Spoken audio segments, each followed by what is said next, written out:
I wanted to tell the story of, I'll call it Thomas Jefferson's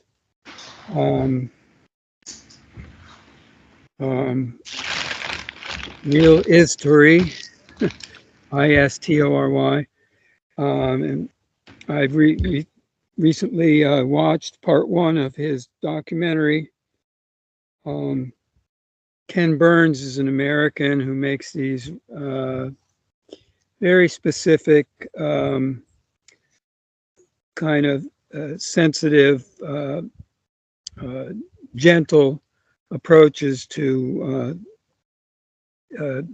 American stories, and is very well known. He did the baseball history. He recently did a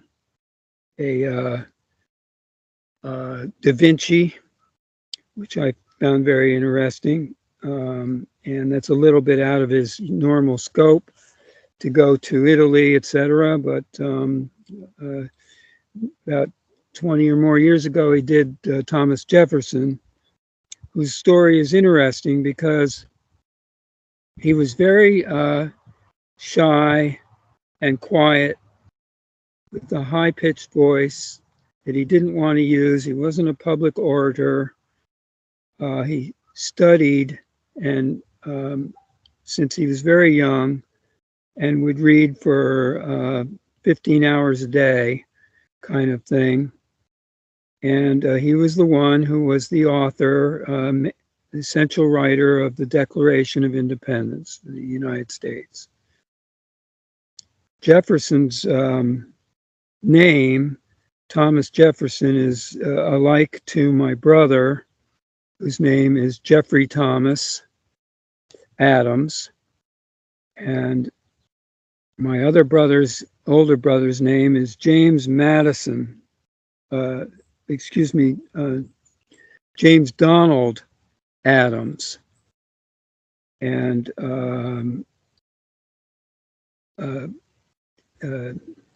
anyway, Donald. But James Madison is and was the best friend of Thomas Jefferson.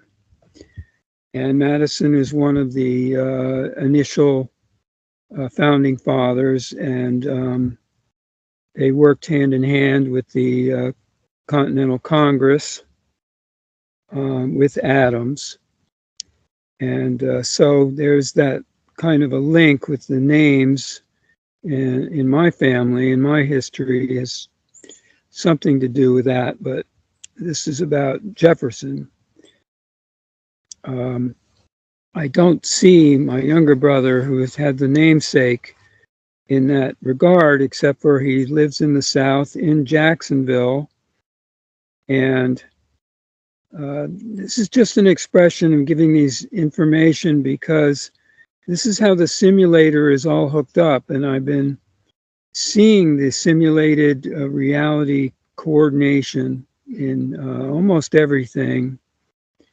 And I'm connecting it as an example again here with Jefferson, who spent a large amount of his time reading, but later he was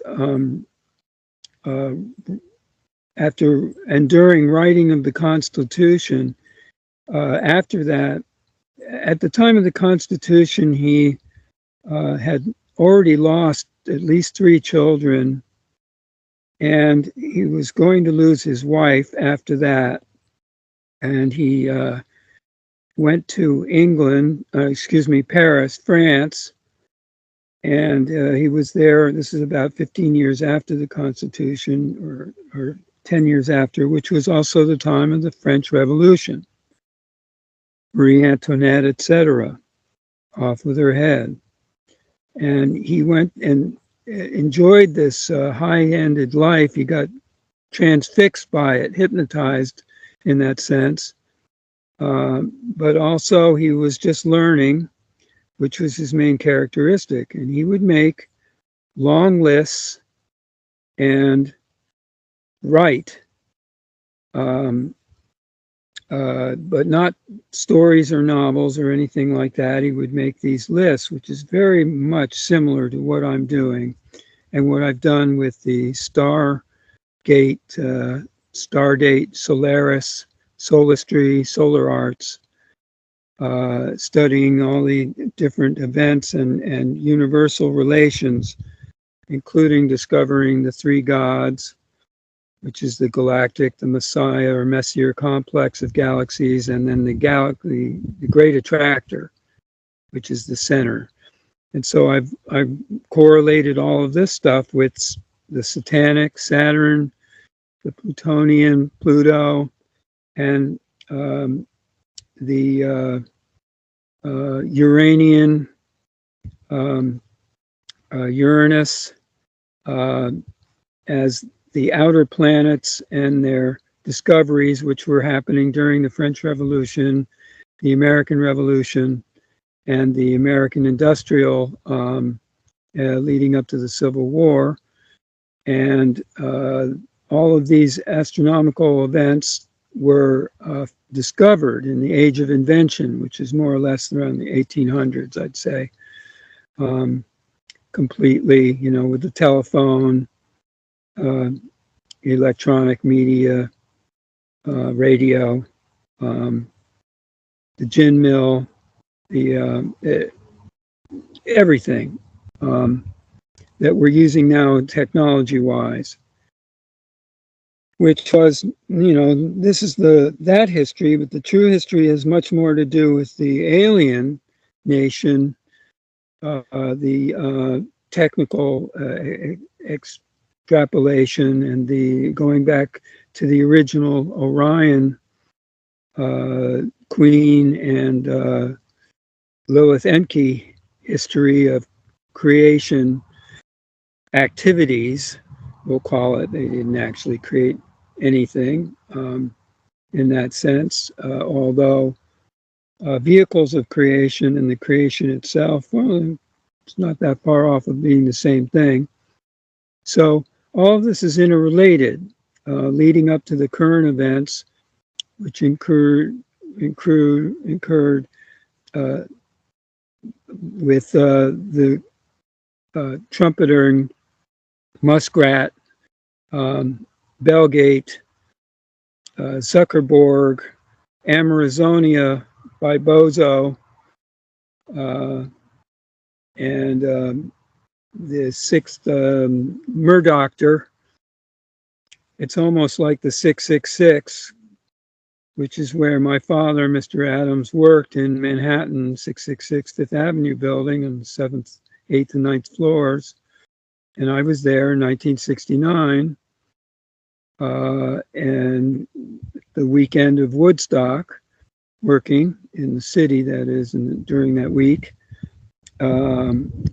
which prevented me from going, most likely, etc. But the fact of being in these places and locales, I recognized myself as a related, integrated, or associated with all of the world events. And I've seen this when I've looked at other individuals and their relations.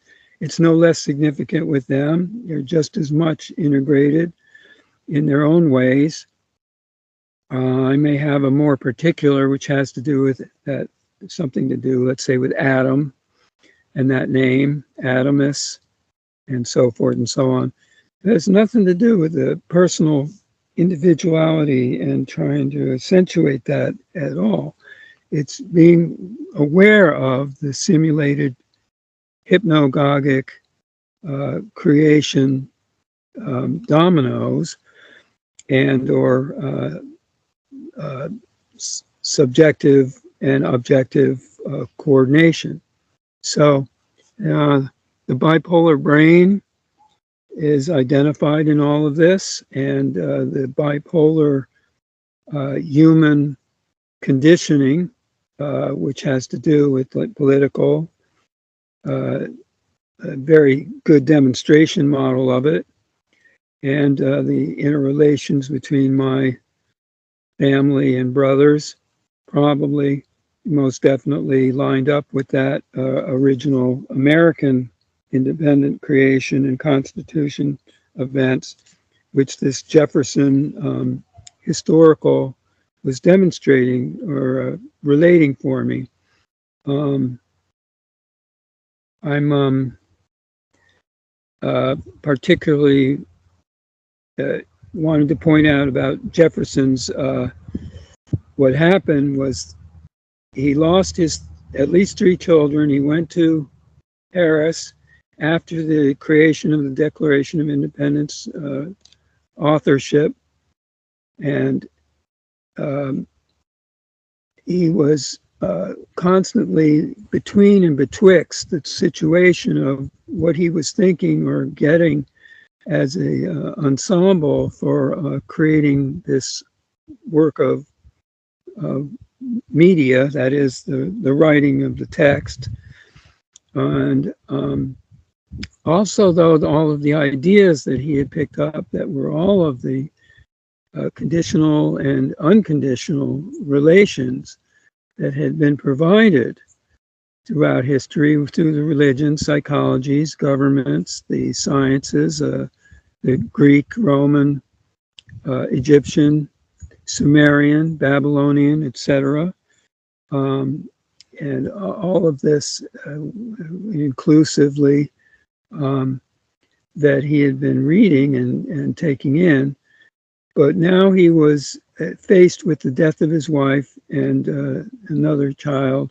He only had 2 female children left. And he's very deeply suffering by his mental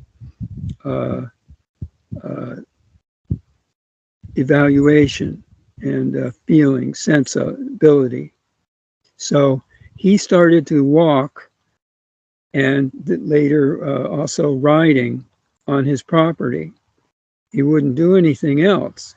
He would walk all day. He would go riding all day. And because he didn't want to hang out in the emotional plane where all that pain was occurring, and that is part of that. And maybe he's trying to figure out why. But I think one of the causes of why he was losing these loved ones was because it got him to move out of that level. And he became, like people do, and mentalize or in their minds, so forth and so on. And of course, that's not the answer. The answer is the real awareness, not your sense awareness and your perception, our perceptions and our evaluations and our sensor, the 3 parts of the mind there.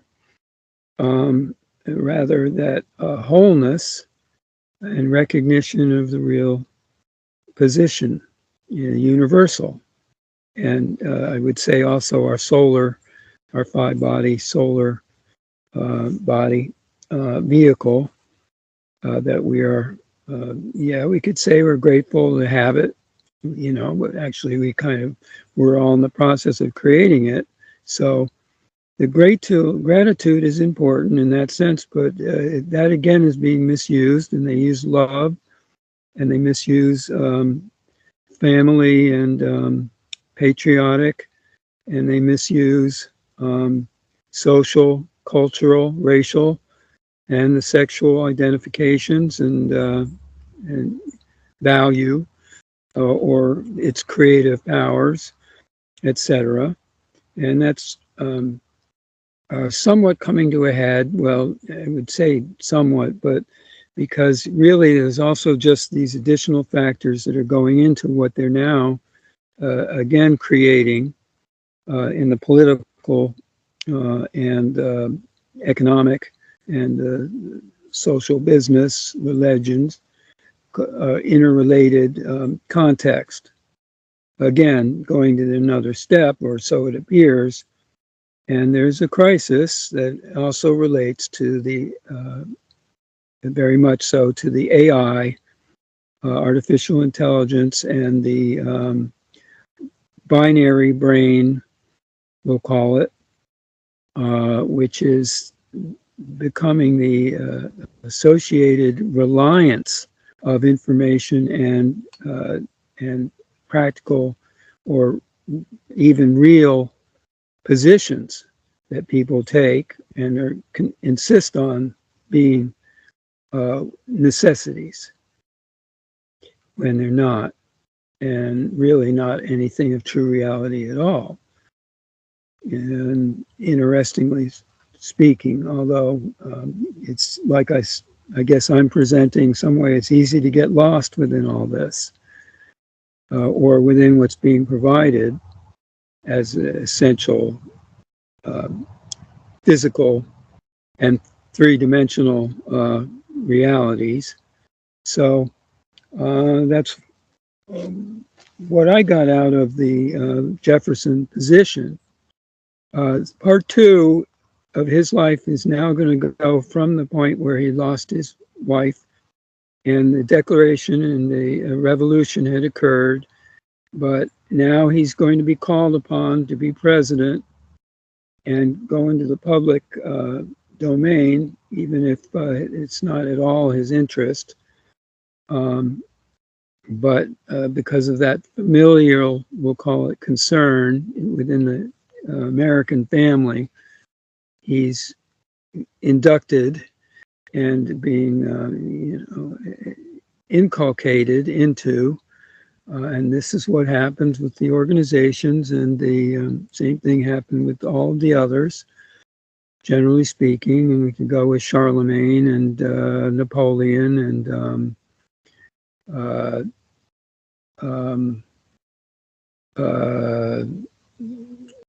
the Christian Pope, Catholic, and Christ, who wasn't alive at the point that he was, at least as far as that goes. That's the interesting related there, because all of us actually followed that along in our own ways, including Jesus, etc., Buddha, whatevers. And it doesn't matter if they were reborn physically, and that we're talking about that, because this is all part of that, I guess we'll call it the fourth dimensional illusion and counter, construction, like creating a box or a prison planet, motility. I think those are the right words. And so Jefferson is having to confront this. And one of the things that he did was, I think he's presenting the acts of being free within the context that he understood it. And in his case, he fathered children, partially because of the failure of the other births. Well, many of the children died very young, very early on. And so that's that story of so-called having African-American children, and Sally Heming is the wife, or the black woman, etc. And I think he was just being natural. The same thing happened when he was invaded by the British in his Monticello. They came and invaded him, and he was called a coward because he saw them coming and he took off. And he said he's being a coward for not letting himself get taken, which is, there you go, the same old political media agenda at work, where they want to discredit people, and they deserve some form of discredit. It's not that there's good and bad and everything. It doesn't matter really in that sense, except for if people attach some value to it. So again, he had both of these things that were, and probably the participation in the revolution, which he was inclusive in the sense that he went to France, and their revolution was caused by the attack on the rich people. And he was with the rich people, but I think that he also shared the view of the common person. And he was actually almost there as a facilitator of their freedom, let's say, at least as a representation. And that is, I guess, the end of this view, because I'm seeing that with us here.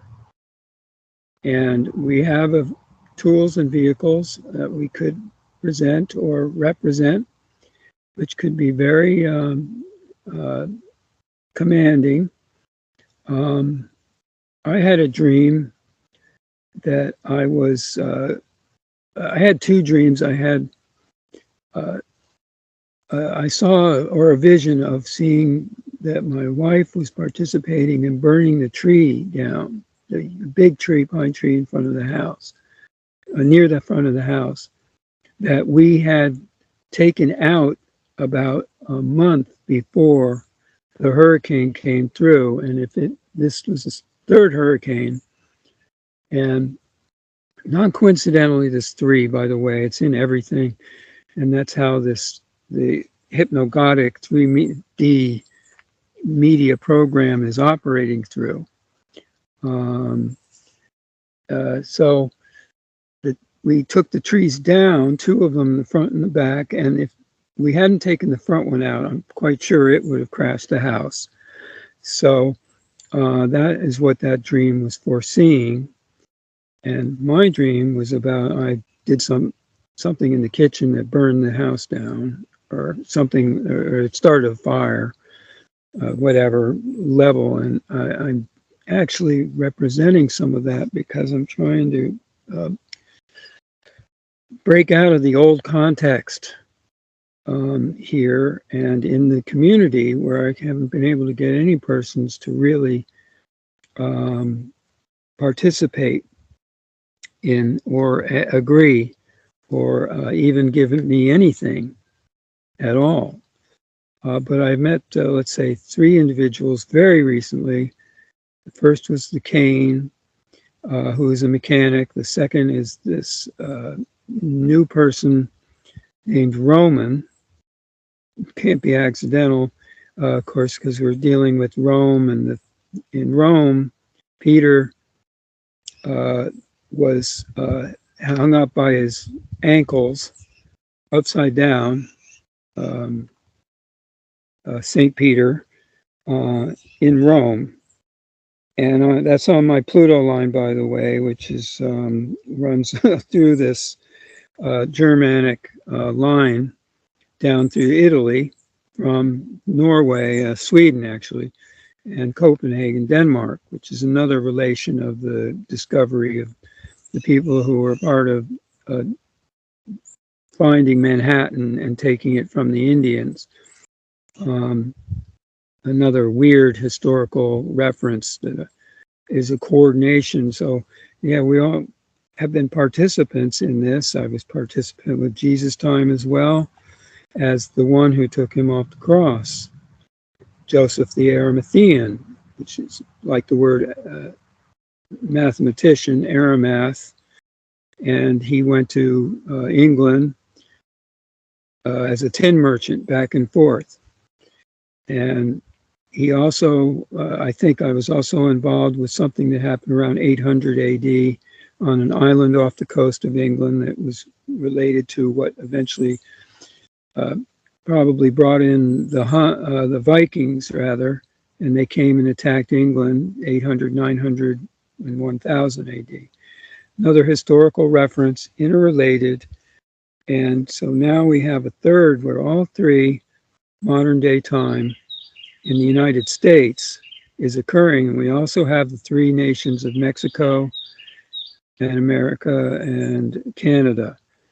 And I'd say I'd like to include Alaska and the Caribbean and part of that group of 5 areas that are the real Amera, the real American continent, if you will, that it ought to be as a unified nation, a nation united. That's an idea, it's a dream, it's a concept, but it's also a reality that's occurring, even though none of the people recognize this as a unified identity.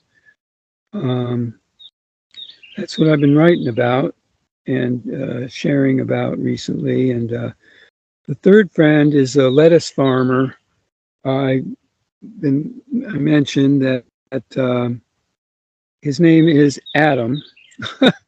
The whole thing is just like, mind-boggling. We'll call it absolutely a mind boggle.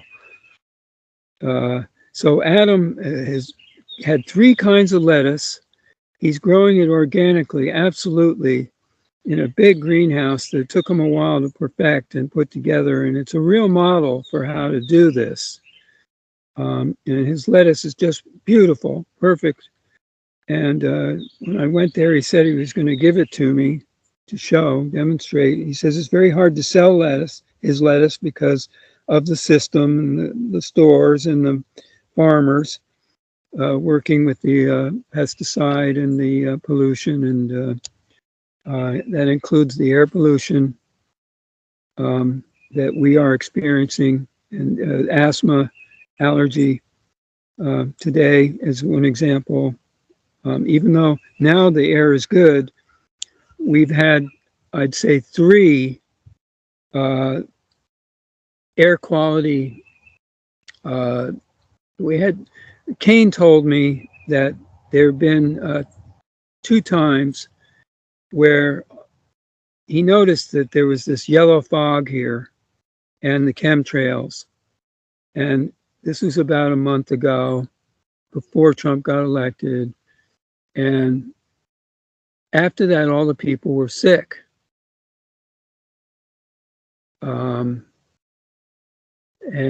While I'm talking, there's now about 7 birds at the feeder that I just put out. We got another feeder, including a red cardinal and the little birds right now.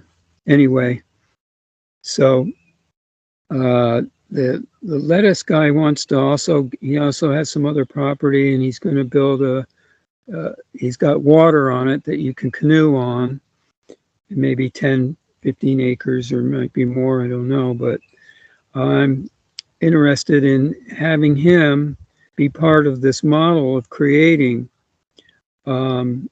this sustainable, hostile, or whatever other concept of co-unity, farming, educational, and demonstrating, coordinating activity.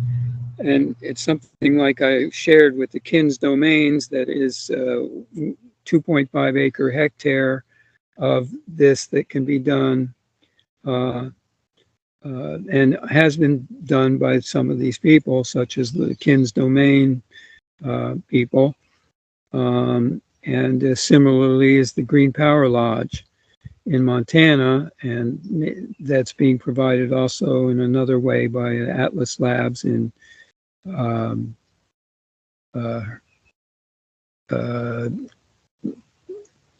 where DUANE is from, where DUANE and Val came from, in that Orange County.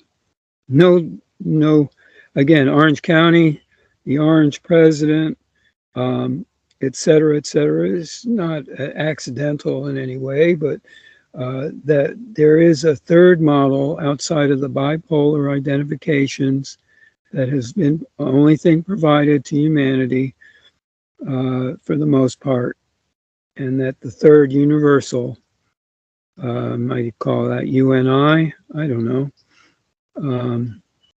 and whatever else, I've got other names for it, NUSA, and et cetera, so I've documented these different concept and a alphabet, I call it, with a Z, terminology and terms and NUE, new edX,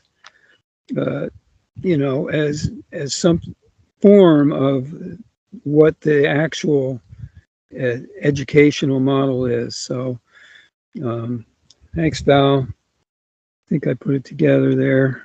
And thank you, Peter. Thank you. Super cool, I think. Okay. Yeah, man. Thank you all. Okay. Thank you, Peter. Oh, and I'm going to thank Nikolai also, because he has been taking the music that I'm writing, the Newark Symphony and the New Sun, Solar Flares and Telstar, and he's putting it into composite pieces of music as a whole, and maybe doing a little bit of tech with it. And I'm really thanking him for that. Very much appreciated. And we're on to something there as a school model as well that we could do in any place, a city environment, as as well as anywhere else in other countries, of course, universally.